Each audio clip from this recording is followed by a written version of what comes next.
Hello friends, അകലി latest review. രോഹനും അവൻ്റെ ഫ്രണ്ട്സും കൂടെ മദ്യപിക്കുവാണ്. രോഹൻ പറയുക, അവനെ വിളിച്ച് ആ ഡ്രസ്സിങ് റൂമിൽ കയറ്റി തീയിടാൻ പറഞ്ഞപ്പോൾ ഇവനൊക്കെ എൻ്റെ പെണ്ണിനെ വിളിച്ച് തീയിട്ടിരിക്കുന്നു. മണ്ടന്മാർ. ഇങ്ങനെ രണ്ടെണ്ണത്തിനെയാണല്ലോ എൻ്റെ ബെസ്റ്റ് ഫ്രണ്ടായിട്ട് എനിക്ക് കിട്ടിയത്. അളിയ സോറി അളിയ. അതേടാ, സോറി പറഞ്ഞാൽ മതിയല്ലോ, എല്ലാം കഴിയുമല്ലോ. അവൻ്റെ മോന്ത കണ്ടച്ചാൽ മതി, രണ്ട് കൊടുക്കണോ അവന്. രോഹ, നിനക്ക് വേണ്ടി ഞങ്ങൾ ചെയ്തിട്ടുള്ള കാര്യങ്ങൾ ഇതുവരെ ഏതെങ്കിലും ഒരു കാര്യത്തിന് പിഴവ് സംഭവിച്ചിട്ടുണ്ടോ? ഇതൊരു അബദ്ധം പറ്റിപ്പോയതല്ലേ? അതേടാ, ഞാൻ കെട്ടാൻ പോകുന്ന പെണ്ണിനെ തീയിട്ട് കൊല്ലാൻ പോകുന്നതാണോ അബദ്ധം? അവൻ ആ രാജു, ആ പീറ വേലക്കാരൻ, അവസരം മുതലെടുത്ത് അവൻ വലിയ ഹീറോയുമായി. അല്ലെങ്കിലും അവനാണല്ലോ അവളുടെ സൂപ്പർ ഹീറോ. എല്ലാം ഞാൻ ശരിയാക്കി കൊടുക്കുന്നുണ്ട്. മച്ചാ, എനിക്ക് നിന്നോടൊരു കാര്യം പറയാനുണ്ട്. ഞാൻ കാര്യം പറയാം, പക്ഷെ നീ എടുത്തു ചാടി ദേഷ്യപ്പെടരുത്. നീ കാര്യം എന്താണെന്ന് വെച്ചാൽ പറയടാ. നിനക്ക് ഈ ബന്ധം വേണോ അളിയാ? അതെന്താടാ നീ അങ്ങനെ ചോദിച്ചത്? എടാ രോഹ, അവളുടെ മനസ്സിൽ നീ ഇല്ല, ആ രാജ്യമാണുള്ളതെന്ന് തോന്നുന്നു. എടാ രോഹ, ഞാൻ പറയുന്ന സത്യമാ. ആ പെണ്ണ് അവനെ നോക്കുന്ന നോട്ടവും സംസാരവും കണ്ടാലറിയാം അവളുടെ മനസ്സിൽ അവനാണെന്ന്. വിവാഹം കഴിച്ചെന്ന പേരിലേ കുറേ നാൾ അവരൊന്നിച്ച് താമസിച്ചതല്ലേ? എടാ, അങ്ങനെ കണ്ടവൻ്റെ വിഴുപ്പ് ചുമക്കേണ്ട ആവശ്യം നിനക്കുണ്ടോ? രോഹനാണെങ്കിൽ ദേഷ്യം വന്നിട്ട് വയ്യ. നീ എന്തുവാ പറഞ്ഞു വരുന്നതെന്ന് എനിക്ക് മനസ്സിലായില്ല. എടാ, പച്ചയ്ക്ക് പറഞ്ഞാലേ അവളുടെ ചാരിത്രത്തിൽ എനിക്ക് സംശയമുണ്ട്. എടാ രോഹ, അവൾ വെർജിനാണോ ഇല്ലയെന്ന് ആര് കണ്ട്? അവൻ്റെ മറ്റേ ഫ്രണ്ട്സിന് മനസ്സിലായി രോഹന് ദേഷ്യം വരുന്നുണ്ട്, ഇവിടെ എന്തും നടക്കുമെന്ന്. അവൻ ഉടനെ പറയുക, രോഹ നീ ഇതൊന്നും കാര്യമാക്കല്ലേ, അവന് വെളിവും വിവരമില്ലാതെ ഓരോന്ന് പറയുന്നതാ.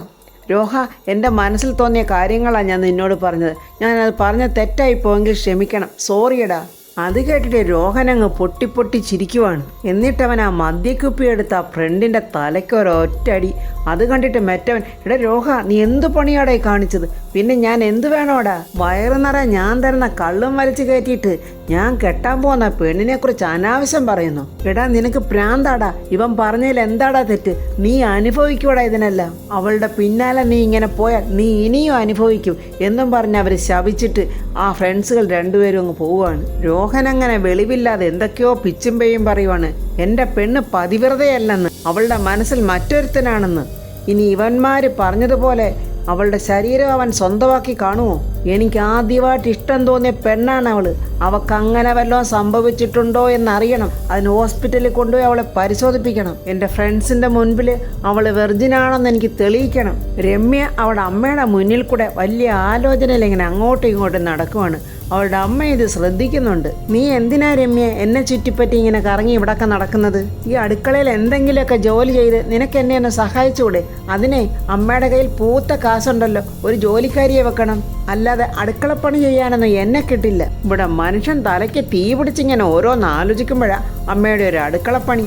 ഇതിനും മാത്രം എന്തോന്ന് കാര്യവാടി ഇത്രയും നീ ആലോചിച്ച് കൂട്ടുന്നത്? അമ്മേ, അതെ, എൻ്റെയും രാജൻ്റെ വിവാഹമേ എത്രയും പെട്ടെന്ന് നടത്തണ്ടേ? അതിനെന്തെങ്കിലും പോംവഴി ഉണ്ടോന്നാ ഞാൻ ഈ ആലോചിച്ചുകൊണ്ട് നടക്കുന്നത്. എൻ്റെ രമ്യയെ, ആ ചെറുക്കൻ നിന്നെ കല്യാണം കഴിക്കാമെന്ന് സമ്മതിക്കുന്ന ദിവസം കാക്കയുണ്ടല്ലോ, അത് മലന്ന് പറക്കും. അംബിക മേഡത്തിൻ്റെ കയ്യിൽ നിന്ന് കാശ് വാങ്ങിയതേ അമ്മയങ്ങ് മറന്നോ? എത്രയും പെട്ടെന്ന് എൻ്റെയും രാജുവിൻ്റെയും വിവാഹം നടത്തിയില്ലെങ്കിലേ അവരിങ്ങ് വരും. അവർ തന്ന പൈസ അവർ തിരിച്ചു വാങ്ങിച്ചും കൊണ്ടുപോവുകയും ചെയ്യും. അവരിടഞ്ഞു കഴിഞ്ഞാലേ അവർ മഹാപ്രശ്നക്കാരി. അയ്യോ, അപ്പം കിട്ടിയ കാശ് പോവുമോ? കിട്ടിയ കാശ് പോവുമെന്ന് മാത്രമല്ല, ഇനി തരാമെന്ന് പറഞ്ഞോട്ട് കിട്ടാനും പോകുന്നില്ല. എന്നാൽ എൻ്റെ പൊന്നു മോളെ, നീ നല്ലതുപോലെ ആലോചിച്ച് എത്രയും പെട്ടെന്നൊരു വഴി കണ്ടുപിടി. നമുക്ക് ഈ വിവാഹം ഉടനെ നടത്തണം. ഞാൻ ആലോചിച്ചിട്ട് ഒരു വഴിയുണ്ടമ്മേ, അതെൻ്റെ അമ്മയെ കൊണ്ട് മാത്രമേ ചെയ്യാൻ പറ്റത്തുള്ളൂ. എന്നെ കൊണ്ടോ? അതേ അമ്മേ. നീ എന്തുവാ രമ്യ പറയുന്നത്? സത്യം പറ, നീ എന്നെ കൊല്ലാൻ വല്ല പ്ലാനാണോ? അമ്മയെ കൊല്ലാനൊന്നും പോവുമല്ല, പക്ഷെ അമ്മ മരിക്കാൻ പോകുന്ന പോലെ അമ്മ അഭിനയിക്കണം. മരിക്കാൻ പോകുന്ന പോലെ ഞാൻ അഭിനയിക്കാനോ? അതേ അമ്മേ, അമ്മയ്ക്ക് ഹാർട്ട് അറ്റാക്ക് വന്നതായിട്ടൊന്ന് അഭിനയിച്ചാൽ മതി. അമ്മയെ ഞങ്ങൾ എല്ലാവരും കൂടെ ഹോസ്പിറ്റലിൽ എത്തിക്കും. അപ്പോൾ ഡോക്ടർ പറയും അമ്മയ്ക്ക് ഭയങ്കര സീരിയസ് ആണെന്ന്. അവസാനത്തെ ആഗ്രഹം എന്തെങ്കിലും ഉണ്ടെങ്കിൽ അതുടനെ സാധിച്ചു കൊടുക്കണമെന്ന് പറയും. അപ്പോഴമ്മ പറയണം, ഞാനും രാജുവും തമ്മിലുള്ള വിവാഹം നടക്കുന്നതാണ് അമ്മയുടെ അവസാനത്തെ ആഗ്രഹമെന്ന്. അത് കേട്ട് കഴിയുമ്പോൾ അപ്പോൾ അവർക്ക് വേറെ വഴിയില്ലാതെ അവരതങ്ങ് സമ്മതിക്കും. രമ്യൊന്ന് പോയേ, എനിക്ക് ഹാർട്ട് അറ്റാക്ക് വന്ന പോലൊന്നും അഭിനയിക്കാൻ പറ്റില്ല. അമ്മയ്ക്ക് അഭിനയമൊക്കെ വശമില്ലായിരിക്കും, പക്ഷേ അംബിക മേഡം തരാൻ പോകുന്ന കാശ് അമ്മയ്ക്ക് വേണ്ടായോ? കാശ് എനിക്ക് വേണം. എന്നാൽ അമ്മ അഭിനയിച്ചേ പറ്റൂ. എൻ്റെ രമ്യയെ നെഞ്ചുവേദനയാണെന്ന് പറഞ്ഞ് ഞാൻ വേണമെങ്കിൽ അഭിനയിക്കാം. പക്ഷേ ഹോസ്പിറ്റലിൽ നിങ്ങൾ എന്നെ കൊണ്ടുപോകില്ലേ? അപ്പോൾ ഡോക്ടർ പറയില്ലേ എനിക്കൊരു അസുഖവും ഇല്ലെന്ന്? അവർ ECG ഒക്കെ എടുത്തിട്ട് നോക്കത്തില്ലയോ? അമ്മ അതൊന്നും ഓർത്ത് വിഷമിക്കണ്ട, അതൊക്കെ ഞാൻ നോക്കിക്കോളാം. അതിനുള്ള ഇടപാടുകളൊക്കെ നമുക്ക് ചെയ്യാമേ. ഞാൻ ചെയ്യാം. പക്ഷേ ഇത് തട്ടിപ്പ് കേസാണെന്നും പറഞ്ഞേ എന്നെ പോലീസ് സ്റ്റേഷനിൽ കയറ്റുമോ മോളെ? അയ്യോ, ഞാനല്ലേ അമ്മേ പറയുന്നത്. അമ്മയൊന്ന് സമാധാനപ്പെട്. ഞാൻ പറയുന്ന പോലെ അമ്മ അങ്ങ് ചെയ്താൽ മതി. അങ്ങനെ ആ പണത്തിനോട് ആർത്തി മൂത്ത രുക്മിണി മോടെ അഭിനയത്തിന് വേണ്ടിയിട്ട് സമ്മതിക്കുവാണ്. രോഹൻ വർമ്മയുടെ വീട്ടിലോട്ട് വരുവാണ്. അവൻ അവിടെ നിന്നിട്ട് പറയുക, ആരൊക്കെ എതിർത്താലും അവളെ ഞാൻ വിളിച്ചിറക്കി ഹോസ്പിറ്റലിൽ കൊണ്ടുപോകും. അംബികയും മോനും കാണുന്നുണ്ട് രോഹൻ വരുന്നത്. രോഹൻ അങ്ങോട്ട് വന്നിട്ട് അംബികയോട് വലിയ അധികാരത്തോടെ, ആൻറ്റി ഋതിക എവിടെ? അംബികയും ചോദിക്കും, എന്താ കാര്യം? അതെ, എനിക്ക് അവളെ ഒന്ന് കാണണമായിരുന്നു. നീ എന്തിനാ ഇപ്പം അവളെ കാണുന്നത്? അതെനിക്ക് ഋതിയെ കണ്ടൊന്ന് സംസാരിക്കണമായിരുന്നു. എന്താ, എനിക്കതിനുള്ള അവകാശമില്ലേ? അംബികയ്ക്ക് അത് കേട്ടിട്ട് ദേഷ്യം വരിക. പിന്നെ അവകാശം? ഇന്നലെ അവിടെ എന്താ ഉണ്ടായതെന്ന് നീ കണ്ടതല്ലേ? രോഹൻ അറിയാവോ, അവൾക്കൊരു ജാതക പെസകൊണ്ട്. അതാ അവളുടെ വിവാഹമൊക്കെ മുടങ്ങിപ്പോകുന്നത്. നീ അവളെ വെറുതെ മനസ്സിൽ കൊണ്ട് നടന്നിട്ട് അവളെ തന്നെ വിവാഹം കഴിക്കണമെന്ന് ആഗ്രഹിക്കുവാണെങ്കിൽ നിന്റെ ആയുർരേഖയ്ക്ക് പിഴവ് പറ്റും മോനെ. ആൻറ്റി ഇപ്പൊ ദീപക്കിനോടൊപ്പം കൂടിയോ? അതെ, നിന്റെ നന്മയ്ക്ക് വേണ്ടിയാ ഞാൻ പറയുന്നത്. അല്ലാതെ എൻ്റെ മകന് ഋതികയെ കെട്ടാൻ പറ്റാത്തതിൻ്റെ ദുഃഖമൊന്നും ഞങ്ങൾക്കില്ല. അവൾ ഞങ്ങളുടെ തലയിലായില്ലല്ലോ എന്നോർത്ത് ഞങ്ങളിപ്പോൾ സന്തോഷിക്കുക. അംബികയ്ക്ക് ഒരു അടി കൊടുക്കണമെന്ന് തന്നെ ദീപക്ക് വിചാരിച്ചോണ്ട് പറയാം. അതേതായാലും നന്ന ഋതിയെ വിവാഹം കഴിക്കുന്നതിനേക്കാളും നല്ലതായില്ലേ അപ്പൊ ദിവ്യയെ വിവാഹം കഴിച്ചത്. അതുകൊണ്ട് ആ കാര്യത്തിൽ അംബിക ആൻറ്റിക്ക് എന്നും അഭിമാനിക്കാം. എനിക്ക് ഈ ജാതകത്തിലും പൊരുത്തത്തിലും ഒന്നും യാതൊരു വിശ്വാസവും ഇല്ല. അതുകൊണ്ട് ഞാൻ ഋതിയെ വിവാഹം കഴിക്കുന്നതിൽ എനിക്ക് എതിർപ്പുണ്ടാകുമെന്നും വിചാരിച്ചൊന്നും നിങ്ങൾ മനസ്സ് മാറ്റാൻ ശ്രമിക്കേണ്ട. അത് നടക്കത്തില്ല കേട്ടോ. ദീപക്ക് പറയാം, അമ്മേ ഇവനോട് ഇങ്ങനെയൊന്നും അല്ല കാര്യങ്ങൾ പറഞ്ഞ് മനസ്സിലാക്കേണ്ടത്. മോനെ ദീപക്കേ, നിന്നോട് ഞാൻ പല തവണയുണ്ടല്ലോ മര്യാദയ്ക്കാ സംസാരിച്ചത്. ഇനിയൊരു മര്യാദ നീ എൻ്റെ ഭാഗത്തൊന്ന് പ്രതീക്ഷിക്കേണ്ട. അംബികയ്ക്ക് ദേഷ്യം വന്നിട്ട് വയ്യ. എൻ്റെ മുന്നിൽ വെച്ച് എൻ്റെ മോനോട് നീ കയർത്ത് സംസാരിക്കുന്നോടാ. ഞാൻ സംസാരിക്കും. എനിക്ക് സംസാരിക്കണമെങ്കിലേ എനിക്ക് ആരുടെയും മുഖം നോക്കേണ്ട കാര്യമൊന്നും എനിക്കില്ല. പറയേണ്ട കാര്യങ്ങളൊക്കെ ആരുടെയും മുഖത്ത് നോക്കി പറയാനും എനിക്ക് പേടിയില്ല. അമ്മയും മോനും കൂടെ വെറുതെ എന്നെ വരട്ടാൻ നിൽക്കല്ലേ. നിനക്ക് അത്രയ്ക്ക് ധൈര്യമായോ? അംബികയുടെ ചോദ്യത്തിന് രോഹൻ പറയാ, എന്റെ ധൈര്യത്തെ അളക്കാൻ നിങ്ങൾ നിൽക്കണ്ട ആൻറ്റി. നിങ്ങൾക്ക് രണ്ടാൾക്കും അത് ഗുണം ചെയ്യും. നിങ്ങൾ രണ്ടുപേരും കൂടെ ഉമ്മാക്കി കളിച്ചേ രാജുവിനെ വരട്ടുന്ന പോലെ ആയിരിക്കില്ല എന്നോട് കളിച്ച. അപ്പോൾ നീ രണ്ടും കൽപ്പിച്ചു തന്നെ അല്ലേടാ? അതെ, രണ്ടും കൽപ്പിച്ചു തന്നെയാ. നിന്നെ ഇപ്പോൾ ഞങ്ങൾ തടയുന്നില്ല. അവൾ അവളുടെ മുറിയിലുണ്ട്, അവളുടെ അച്ഛൻ്റെ കൂടെ. ദീപക്ക് പറയുക, അമ്മ എന്തൊക്കെയാ അമ്മയെ പറ. ഇവനെ ഋതികയുടെ റൂമിലോട്ട് പറഞ്ഞു വിടുവാണോ? അവൻ പോയിട്ട് എന്താന്ന് വെച്ചാൽ ചെയ്യട്ടെ, നമുക്ക് കാണാമല്ലോടാ മോനെ. ഇതിനു മുമ്പേ ഇവിടെ പലരുടെ അഭ്യാസം നമ്മൾ കണ്ടതല്ലേ. ചെമ്മീൻ ചാടിയാൽ മുട്ടോളം, പിന്നെയും ചാടിയ ചട്ടിയോളം എന്ന് പറയുന്ന പോലെ ഉള്ളു ഇത്. എങ്കിൽ അതൊന്നും നമുക്ക് കാണണമല്ലോ. ഇതുവരെ കണ്ട രോഹനല്ല ഞാനെന്ന് പിന്നെ നിങ്ങൾക്ക് മനസ്സിലായിക്കോളൂ. എന്നാലേ നീ പോയി നിന്റെ പെണ്ണിനെ കാണ്. പൊള്ളി നീറിയിരിക്കുന്ന അവളെ ഒന്ന് ആശ്വസിപ്പി. അവൾക്ക് കുറച്ച് മരുന്നൊക്കെ നീ ഒന്ന് പുരട്ടിക്കൊടുക്കടാ.